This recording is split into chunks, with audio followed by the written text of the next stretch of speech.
Hey LEGO fans, it's Jang here with the LEGO City Forest Police Station, set number 4440 with 633 pieces. This is currently sold in stores for $80. 5 minifigs in this set, and none of them are too special, so I won't spend a whole lot of time on these since there's a whole lot more to see in this set. You've got 2 forest police persons with different torsos on there, one male, one female. And then you have a more generic police pilot and 2 robbers with somewhat usual kind of outfits. This one's a little bit different. I kind of like that with the overalls, matches with the sand blue as for the legs. And then I also like the face on this one. It's a little bit different. I like the little chipped tooth. You can see some of the accessories that are included here with these guys, but there are also more that we'll be seeing. Let's take a look at them from the back, just so that you can see what the torso prints look like from the back. This one, it's a little bit harder to see because it's black on the dark blue, but it is still there. And just so you can see, there's no second face on the back of this guy, no second face on the back of any of these minifigs. So let's move on. One of your robbers is really lucky because he gets to drive around this awesome ATV. This is much larger than the standard size for ATVs. I think it's one of the bigger ones that LEGO has made. They use these really large tires that are extra soft and give it a lot of extra ground clearance. They've got lights on the front, and you've got accessory spots where you can attach. You've got a flashlight here and a crowbar attached on the other side. And then in the middle, you can see you've got that pouch there, which is carrying the stolen goods in this case. You've got some money, and you've got a gold bar there, a gold ingot. So that's pretty cool. And just look at how tall this thing is, how far it is off the ground. Very, very nice. Not to be outdone, the police get a cool vehicle also. This is a nice off-road SUV, 4x4 obviously. Also has some good ground clearance. Interestingly, has the exact same wheels and tires on there, but they still look good even though it's a completely different scale of vehicle. Nice little bar on the front, kind of a brush guard. It's angled down on the sides here for a little more clearance, going over extra rough stuff. They use these half-height fenders to give it make it look a little bit farther off the ground. Inside, you've got a spot for one figure, one policeman or police person. You've actually got a spot on the back to put put one of the hats, kind of try to hang one of the hats back there behind the seat. And then you also can open up the back here and you can put stuff in here. The idea that LEGO presents is that if you catch the criminals, then you would take their stolen merchandise and put that in here. Meanwhile, the criminal is going to get locked up, and I don't know how you're going to transport the criminal if this stuff is back there, because you don't have really room for a minifig here, and you don't have a second seat in the back. So how's that really going to work out? Maybe you can hang behind the seat, or there you go. That's pretty comical. I actually like that. I think that that's a really cool way in the LEGO world to take a criminal away, better than having him actually, sitting down all nice and neat. So you can put your criminal in there, only one of them though, not both of them. But I guess that is one limitation of this otherwise really nice truck. The police also have a helicopter, and that's why you can't run from the police, because they've always got you beat in terms of mobility. The open canopy that just comes down part way here fits just one figure in there, of course. This opens up. It's a good place to store a pair of handcuffs. There are some handcuffs included in this set, but that's a good place to put them. The rotors spin, of course. That includes both sides. So yeah, it's nothing too fancy, but it is another vehicle, and in this case an air vehicle, so that gives you extra mobility. This looks like just a regular terrain piece, and a pretty nicely designed one at that, with some rocks down here. You got a mushroom, and then a bit of a short kind of stubby tree, but it has a good amount of foliage on it. That looks nice for kind of establishing a forest scene, but there's more to this than meets the eye, because this is where the robbers will actually come and store some of their stolen goods. So you see there's another ingot here, gold ingot, and another thing of money piece there, and also a briefcase, which presumably would have more stolen goods in there. So the idea is that your criminals would actually store away and hide away their stolen goods in here. That's kind of their secret hiding spot, their stash. And the police would be able to spot them either from the helicopter or via binoculars from a distance. Now, there are a couple things that could happen. One of the things that could happen is that one of the times that the robbers are coming over to stash their stuff away, they get met after stashing the stuff by a bear. A bear is included with this set, and he kind of works on the side of the police, because the bear will chase the bad guys up to the top of the tree, because they don't want to get eaten by the bear, right? So the bear will get up on its hind legs. Great that it can do that. Get all the way up there and be trying to get them down, and they're just like, no, help.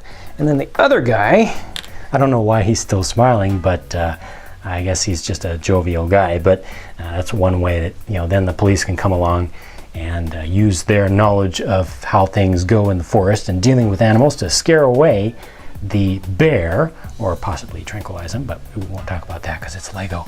And then these guys are still up here, they're still trapped, so that's a good way to trap and capture the criminals. Okay, all that, and I haven't even gotten to the police station itself yet, so let's take care of that now. The main thing of this set, you can see it's wide but not deep. It's also single story, which is not common for police stations. Normally the regular city police stations have at least 2 stories to them. Again, setting the scene, you got the tree up front, so that's nice. It's a similar build but a little bit taller this time, with using the 2x2 round bricks to form the trunk. And the color scheme is kind of earthy, so you've got these earth tones. Up here on top, you've got this satellite dish for communicating back with the rest of the world, because this could be out in a fairly remote location. And this is really your police office over here on the side, and then this is the jail side. So to get into the place, I guess parking would be in the back, the official parking, and you've got a little gate here that you have to open up. You've got a little light under here, and then you've got another light that you can actually change the angle of up top. Got a nice little badge or a plate out front that indicates, you know, what the place is, and this looks really nice. I don't know why. For me, I mean, it's such a simple thing, but I really like the look of that. So the office main entrance here is just a door that opens up, but back here, this is all completely open too. So this is where you start to have to use your imagination a little bit. I'll show you the back side now. See, it's all completely open on both sides. I'll get to the jail side in a second, but completely open. So you kind of have to imagine what areas are really closed off, you know, would really be. It has to be open in order to have access for your figures to get in. That's really important for playability here. Looking inside of the office, it's got some nice little stuff going on. A little bit of stair going here. The desk ends up being kind of L-shaped. I like how that worked out. You've got a map up there showing kind of the forest region that this station serves and who you're looking for, and watch out for the bears that are there. And you've got a wanted poster over here and a little Daily Brick newspaper front page there. You've got the computer. This chair swivels a little bit. A coffee mug, another coffee mug on the coffee maker, and then you've got a spot where you can hold on to some stuff here. Here's one accessory that I mentioned earlier that's now attached to the structure for now. It's the walkie-talkie, and on the other side over here is another clip. Let me just briefly take the ladder off so I can show you that there's another clip on this side. This one does have the handcuffs, so that's really important. The ladder can be taken down and can be put back up as you want, and the ladder is going to allow you access to the roof where there's a little observation post there, and this is a panel for controlling, I believe, the satellite dish and making sure that it's properly aligned and seeing what angle that you get up there. Looks like it's got a radar display there, which really wouldn't make sense in a foresty area, but again, use your imagination a little bit. And this is a perfect outpost for your minifigs, your police minifigs, who will be kind of surveying the area. So in this case, I gotta turn it the other way. and put that right there. See, there you go. Now you've got an officer on outlook who's looking over. Presumably this would be kind of looking over a valley area, so you'd be able to see a lot of stuff and kind of working like a park ranger in that sense. Some other stuff moving to the other side, other accessories that are included here. This little stand can actually be moved out, and you can use that as a little traffic stop area, but it also has a bit of a saw. It's a chainsaw blade. They don't give you any more of that, but presumably they could actually use this to cut through some extra wooded areas, or if they need to do some trimming. And a little paddle that would be just an indicator, kind of a signal, a hand signal, if they need to direct traffic and stop some folks on the forest road. Looking at the jail section here, there is a mailbox that's actually in between the two cell entrances there. It's not a mailbox just for the prisoners, although maybe they can get mail here also, but it's mostly mail for the police persons, and they do give you a couple of envelopes, and you can just insert that. Here's another one. They both have stamps, so they are going to get there. Insert those, and then presumably, again, it would be locked, and you'd be able to just pull that out. So you can see this is nicely set in there, but you can pull the whole thing out with the use of the tiles there. That again, presumably, I need to stop using that word. I'm overusing it. That's a place where your prisoners could escape if they're able to get through there. The jail cells have regular doors that open like so, but this is again where you really need to use your imagination, because this is all so open on the back, not just directly from the back, but the sides too. So that, honestly, I wish that was not like that. I wish that these whole areas were closed up, because that really strains the imagination to really think of, why can't they just go through the areas there? Sure, they're being watched, but maybe they can just go out this side. So this, for all intents and purposes, is all closed up from the side. But inside of there, you can see there are two levels of beds. You've got ones that are down on the floor. It must be extra uncomfortable. And you got one in the middle, which looks like it's probably suspended. So it's probably extra springy in the middle. That'll be fun to jump on, kind of trampoline style. Maybe while one of your criminals is jumping up and down there, I would assume it would be this guy, because he's always cheesing, always smiling. He would be jumping up and down, and he would fall back, not that way, but fall back here, probably hit his head on the back of that, and that's when they would realize that, hey, this mailbox can be pushed out if they're going to escape from the inside.